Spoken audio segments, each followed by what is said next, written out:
Israel पर Iran के हमले के बाद वॉर कैबिनेट की मीटिंग में इस बात पर सहमति बनी हुई है कि ईरान को जवाब दिया जाना चाहिए। जानकारी के मुताबिक ये कब और कैसे होगा इसका फैसला नहीं हो पाया है। दूसरी तरफ भारत के विदेश मंत्री एस जयशंकर ने ईरान की कैद में मौजूद 17 भारतीयों के रिहाई के लिए ईरानी विदेश मंत्री से बात की है। लोकसभा चुनाव को लेकर भाजपा ने अपना घोषणा पत्र जारी कर दिया है। सीएम योगी ने लखनऊ में संकल्प पत्र पर प्रेस कॉन्फ्रेंस की, पीएम मोदी की गारंटी के बारे में बताया। साथ ही भाजपा के 10 साल के कामकाज का लेखा जोखा भी दिया गया। योगी ने नारा दिया, 80 बनेगा आधार, एनडीए 400 पार। एक बार फिर मोदी सरकार। और योगी ने आगे कहा, ये संकल्प पत्र नए भारत का पत्र है।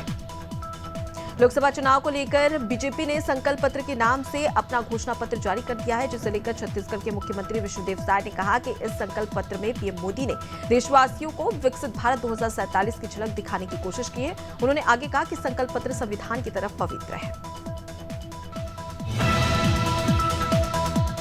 महाराष्ट्र के पांढुर्णा में महायुति के पदाधिकारियों की बैठक आयोजित हुई, जिसमें मुख्यमंत्री एकनाथराव शिंदे शामिल हुए। महायुति क्षेत्र से उम्मीदवार सांसद प्रताप राव जाधव ने चुनाव प्रचार के लिए ये बैठक की गई थी। इस दौरान मुख्यमंत्री शिंदे ने कहा कि केंद्र सरकार ने जनहित के लिए कई योजनाएं लागू की हैं। उत्तर प्रदेश के उप मुख्यमंत्री ब्रजेश पाठक ने हरदोई में सोशल मीडिया वॉलंटियर्स के सम्मेलन को संबोधित किया और हरदोई लोकसभा से बीजेपी प्रत्याशी जयप्रकाश रावत और मिश्रिख लोकसभा सीट से अशोक रावत को जिताने के लिए सोशल मीडिया वॉलंटियर्स को मंत्र दिए। आपको बता दें कि इस दौरान डिप्टी सीएम ने बीजेपी सरकार की योजनाओं का बखान करते हुए सपा पर जमकर निशाना साधा। अरविंद केजरीवाल के मामले में सरकारी गवाह की विदेश यात्रा की अनुमति को लेकर राज्यसभा सांसद संजय सिंह ने जमकर हमला बोला है। उन्होंने कहा कि ईडी के द्वारा कोर्ट में गवाह की विदेश यात्रा का विरोध किया जाता है। ईडी ने कहा कि गवाह समन देने पर जांच के लिए आ नहीं रहा, जिसको लेकर संजय सिंह ने इस मामले पर सवाल उठाए और अरविंद केजरीवाल के खिलाफ लगे आरोपों को झूठा बताया। उत्तर प्रदेश के सीएम योगी आदित्यनाथ उत्तराखंड पहुंचे, जहां उन्होंने श्रीनगर, रुड़की और देहरादून में जनसभा को संबोधित किया और देवभूमि में बह रही मोदी सरकार और मोदी लहर को जीत की गारंटी में बदल दिया। सीएम योगी ने कहा कि हम उत्तर प्रदेश की सभी 80 सीटें जीतने वाले हैं।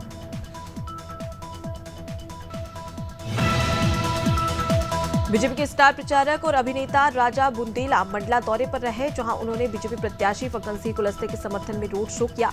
रोड शो से पहले फग्गन सिंह कुलस्ते, कैबिनेट मंत्री संपतिया उइके ने राजराजेश्वरी मंदिर में पूजा अर्चना की। इसके बाद रोड शो की शुरुआत हुई। इस दौरान नगर की जनता ने जगह जगह बीजेपी प्रत्याशी का स्वागत किया। दिल्ली में कांग्रेस नेता पवन खेड़ा ने प्रेस कॉन्फ्रेंस कर बीजेपी के संकल्प पत्र का विरोध किया। पवन खेड़ा ने कहा कि हमें बीजेपी के संकल्प पत्र के नाम से घोर आपत्ति है। इसका नाम माफीनामा होना चाहिए। पीएम मोदी को देश के दलितों, किसानों और आदिवासियों से माफी मांगनी चाहिए। उन्होंने कहा कि 2014 के घोषणा पत्र में पीएम मोदी ने जो वादा किया था वो अब तक पूरा नहीं किया है।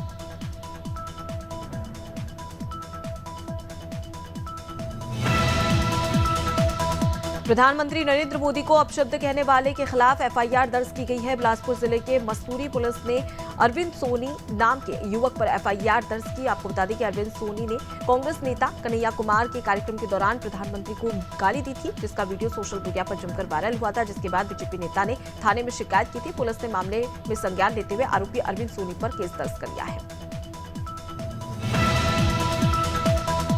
बक्सर में पूर्व मुख्यमंत्री हरीश रावत ने कई गांवों में जनसंपर्क किया, जहां कांग्रेसी कार्यकर्ताओं का जमकर सैलाब देखने को मिला। इस दौरान हरीश रावत ने जनसभा से कांग्रेस को वोट देने की अपील की और पार्टी प्रत्याशी के पक्ष में माहौल बनाया। बता दें कि इस दौरान हरीश रावत जब लक्सर शिव चौक पहुंचे तो राष्ट्रवादी जन लोक पार्टी के राष्ट्रीय अध्यक्ष शेर सिंह मीणा ने अपने सैकड़ों समर्थकों के साथ उनको समर्थन दिया। कांग्रेस की राष्ट्रीय महासचिव प्रियंका गांधी के पति रॉबर्ट वाड्रा आज सुबह भगवान बांके बिहारी के दर्शन करने वृंदावन पहुंचे, जहां उन्होंने भगवान बांके बिहारी की श्रृंगार आरती की और पूजन अर्चन किया। इस दौरान उन्होंने पत्रकारों से बातचीत करते हुए कहा कि देश में धर्मनिरपेक्षता हो, सुख शांति का माहौल बना रहे और उन्होंने कहा कि उनका पूरा परिवार देश के साथ लगा हुआ है। केंद्रीय पुरातत्व विभाग के अधीन धार की भोजशाला में वैज्ञानिक पद्धति से सर्वेक्षण चल रहा है। सर्वे का आज 25वां दिन है। आज 18 अधिकारियों ने 20 मजदूरों के साथ सुबह 8 बजे परिसर में प्रवेश किया। इस दौरान दोनों पक्षकार भी मौजूद रहे। पिछले 2 दिनों से टीम हवन कुंड और इसके आसपास काम कर रही है। आज भी टीम के कुछ सदस्य यहीं पर काम कर रहे हैं। बुलंदशहर में संदिग्ध परिस्थितियों में युवक का शव मिलने से क्षेत्र में सनसनी फैल गई। मामला खुर्जा देहात थाना क्षेत्र के न्यू खुर्जा जंक्शन का है, जहां 2 दिन पहले मृतक का धड़ रेलवे ट्रैक पर बरामद हुआ था। पुलिस ने मृतक की शिनाख्त कर ली है। अब मृतक के परिजन ने पैसों को लेन देन को लेकर विवाद कर हत्या का आशंका जताई है।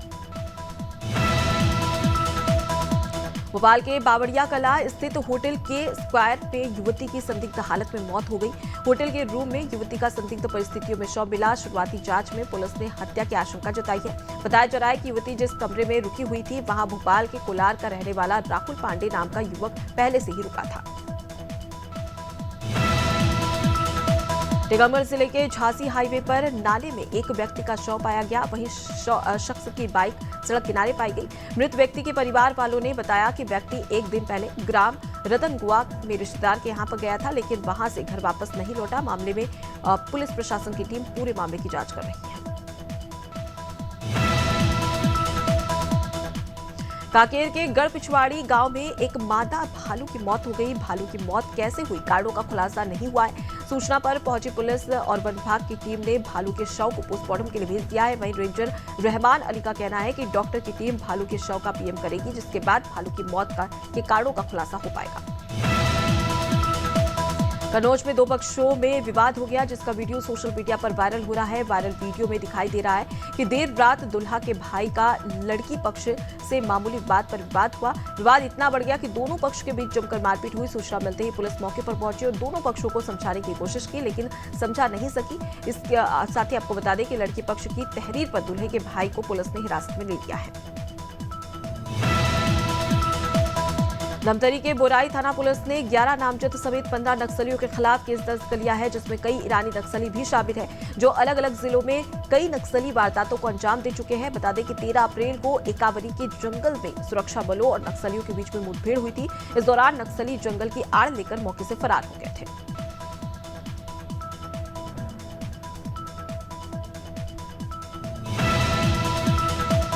जशपुर में एक नाबालिग के साथ दुष्कर्म का मामला सामने आया है। बता दें, आरोपी युवक ने नाबालिग को शादी का झांसा दिया और उसके साथ जबरन दुष्कर्म की घटना को अंजाम दिया। मामले में पत्थलगांव पुलिस ने पॉक्सो एक्ट की धारा 6 के तहत मामला दर्ज कर लिया है।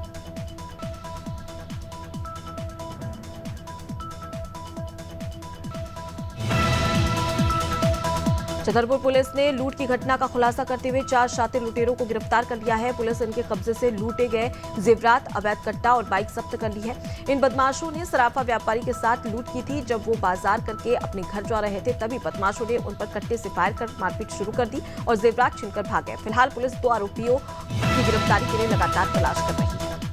टीकमगढ़ जिले में खीरिया चौकी पुलिस ने अवैध शराब पर कार्रवाई करते हुए कुल 34 पेटी देशी शराब बरामद कर ली है। खीरिया चौकी प्रभारी वीरेंद्र कुमार परस्ते ने मुखबिर की सूचना पर सहयोगी स्टाफ के साथ ग्राम धनवाहा में बड़ी मात्रा में शराब पकड़ी। हालांकि इस दौरान शराब तस्कर मौके से फरार हो गए। जब्त की गई शराब की कीमत 1 लाख रुपए से ज्यादा बताई जा रही है। शिवपुरी में बैराड़ थाना पुलिस ने एक स्मैक तस्कर को गिरफ्तार किया। पुलिस ने तस्कर के कब्जे से 13.25 ग्राम स्मैक बरामद कर लिया है। जब्त माल की कीमत 2,75,000 रुपए बताई जा रही है। बैराड़ थाना प्रभारी मनोज राजपूत को मुखबिर से सूचना मिली थी कि कालामढ़ हनुमान मंदिर के पास में एक व्यक्ति स्मैक बेचने के लिए ग्राम का इंतजार कर रहा है।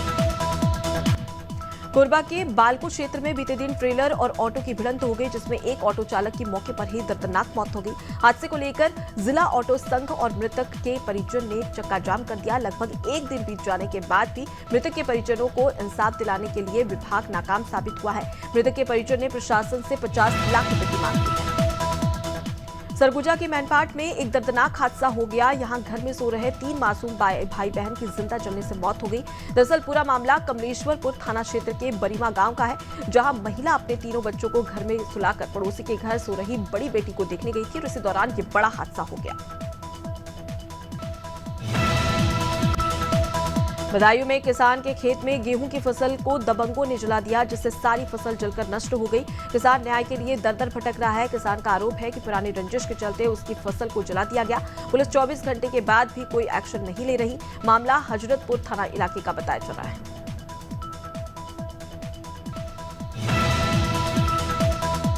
कन्नौज के वेस्ट मैनेजमेंट प्लांट में देर रात अचानक आग लगी। प्लांट के कूड़े के ढेरों में आग लगने से आसपास के इलाके में धुएं का गुब्बारा छा गया। लोगों को प्रदूषित धुएं से सांस लेने में परेशानी होने लगी। सूचना मिलते ही दमकल की टीम मौके पर पहुंची, लेकिन दमकल की टीम आग पर काबू नहीं पा सकी।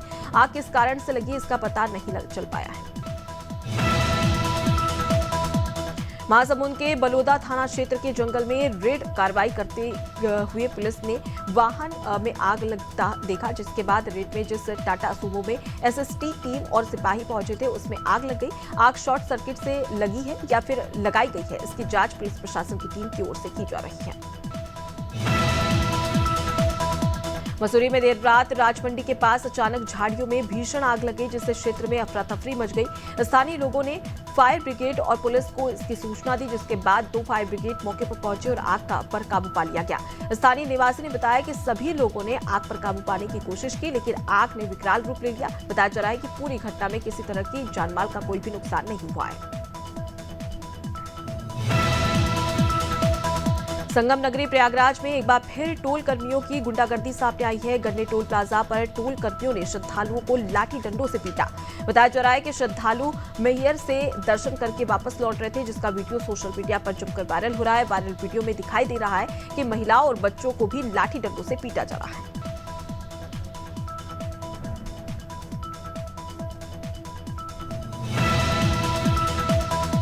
जबलपुर के शहीद स्मारक गोल बाजार में पुस्तक और मतदाता जागरूकता मेले का आयोजन किया गया, जिसमें स्कूली बच्चों के अभिभावक बड़ी संख्या में पहुंचे।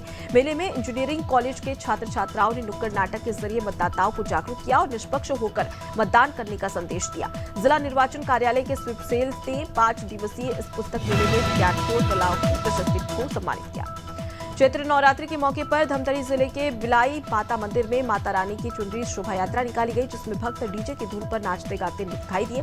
वहीं इस यात्रा में कई झांकियां भी निकाली गई, जो आकर्षण का केंद्र रही। ये शोभा यात्रा मां बिलाई माता मंदिर से शहर के सदर बाजार होते हुए घड़ी चौक पहुंची। देश भर में चैत्र नवरात्रि धूमधाम से मनाई जा रही है, वहीं जबलपुर में चैत्र नवरात्रि के अवसर पर धूम मची है। यहाँ फूटा ताल से झंडा यात्रा निकाली गई। साथ ही आपको बता दें कि लगातार अब यात्रा को आगे भी बढ़ाया जा रहा है।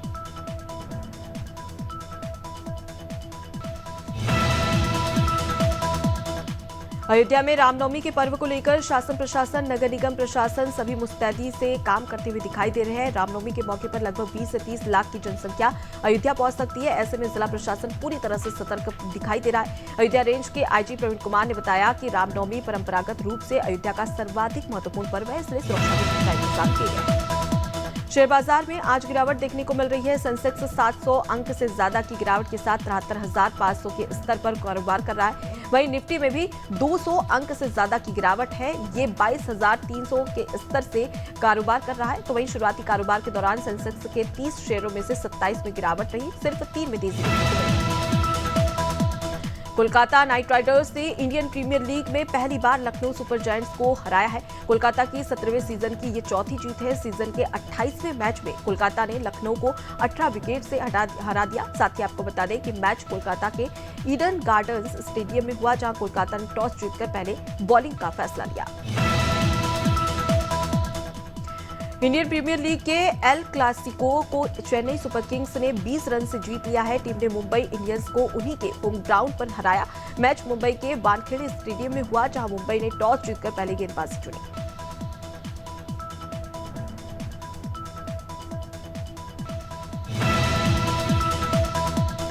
पलक ने महिलाओं की 10 मीटर एयर पिस्टल स्पर्धा में ब्रांज जीता, जहां देश को 20वां पेरिस 2024 ओलंपिक कोटा दिला दिया। पलक ने ब्राजील के रियो डी जनेरियो में ISSF final Olympic classification championship में ब्रॉन्ज मेडल जीता है।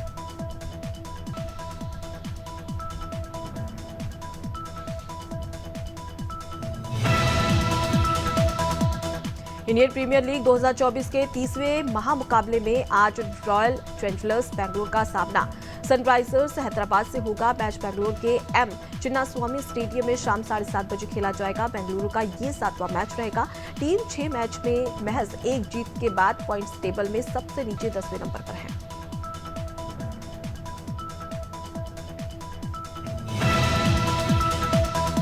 एक्टर सिद्धार्थ ने Ranbir Kapoor starrer film animal पर कटाक्ष किया है। एक इवेंट के दौरान सिद्धार्थ ने कहा कि बहुत से लोगों को उनकी फिल्म चिट्ठा से परेशानी हुई। दरअसल फिल्म चिट्ठा बाल यौन शोषण पर आधारित फिल्म है। इस पर सिद्धार्थ का कहना है कि लोगों को एनिमल का तमिल वर्जन देखने में परेशानी नहीं हुई, लेकिन ये जागरूकता पर बनाई गई फिल्म लोगों को परेशान करती है। दिलजीत दोसांझ के इम्तियाज अली के डायरेक्शन में बनी फिल्म अमर सिंह चमकीला में लीड रोल निभाते हुए नजर आ रहे हैं, जिसे लेकर इम्तियाज ने खुलासा किया। इम्तियाज ने कहा कि शाहरुख ने एक बार दिलजीत को भारत का सबसे बेस्ट एक्टर बताया था। उनकी इस तारीफ से प्रभावित होकर डायरेक्टर ने इस फिल्म की पेशकश दिलजीत के सामने की। सैफ अली खान के बेटे इब्राहिम अली खान और श्वेता तिवारी की बेटी पलक तिवारी इन दिनों अपने रिलेशनशिप को लेकर काफी चर्चा में है। इसी बीच इब्राहिम अपनी बहन सारा अली खान, मां अमृता सिंह और पलक तिवारी के साथ मुंबई एयरपोर्ट पर नजर आए, जिसे लेकर कहा जा रहा है कि पलक अब खान परिवार के साथ में गोवा ट्रिप पर गई थी। जॉली LLB 2, तुम्हारी सुनो और बदला जैसी फिल्मों में काम कर चुके मानव कौल ने फिल्म गंगाजल से जुड़ा एक किस्सा सुनाया। उन्होंने बताया कि फिल्म की शूटिंग के दौरान प्रियंका चोपड़ा रोने लगी थी। दरअसल फिल्म के एक फाइट सीन की प्रैक्टिस चल रही थी। सीन के दौरान गलती से प्रियंका का पैर मानव को लग गया था, जिस पर प्रियंका रोने लगी। सलमान खान के बांद्रा स्थित गैलेक्सी अपार्टमेंट के सामने रविवार सुबह 5 बजे फायरिंग की गई। 2 बाइक से आए हमलावरों ने 4 राउंड फायर किए। जिस वक्त फायरिंग हुई उस वक्त सलमान अपने घर में ही थे। घटना के बाद महाराष्ट्र के सीएम एकनाथ शिंदे ने सलमान खान से फोन पर बात की और पुलिस कमिश्नर को सलमान की सिक्योरिटी बढ़ाने के लिए कहा। मध्य प्रदेश में 8 दिन से आंधी बारिश और ओले गिरने का दौर जारी है। बारिश का दौर आज भी जारी रहेगा। मौसम वैज्ञानिकों ने जबलपुर समेत 12 जिलों में हल्की बारिश का अनुमान जताया है। हालांकि ओले या तेज आंधी का अलर्ट नहीं है। इसके बाद मौसम साफ हो जाएगा। दिन के टेम्परेचर में 2 से 3 डिग्री तक की बढ़ोतरी हो सकती है। हालांकि एक सप्ताह बाद फिर से एक वेस्टर्न डिस्टर्बेंस एक्टिव हो सकता है।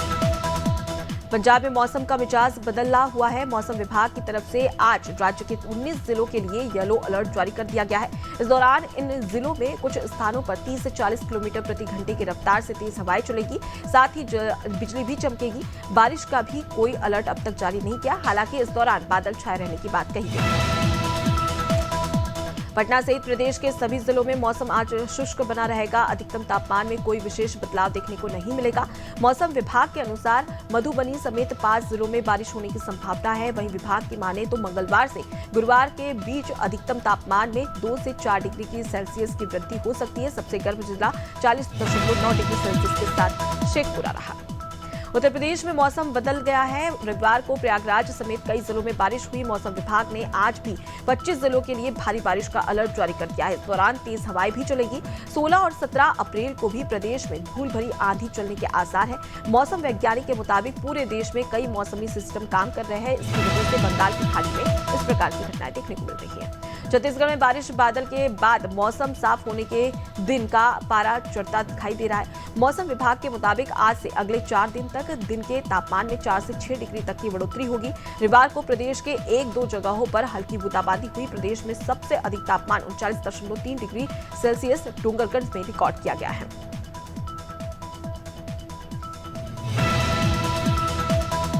इंदौर में इस बार अप्रैल के दूसरे हफ्ते में बादलों का दौर रहा। इस दौरान एक बार फिर रात को बारिश हुई तो तापमान में उतार चढ़ाव भी देखने को मिला। इसके बावजूद इस बार अप्रैल की गर्मी पिछले साल को टक्कर दे रही है। इस बार रात का तापमान शुरू से औसतन से ज्यादा ही रहा।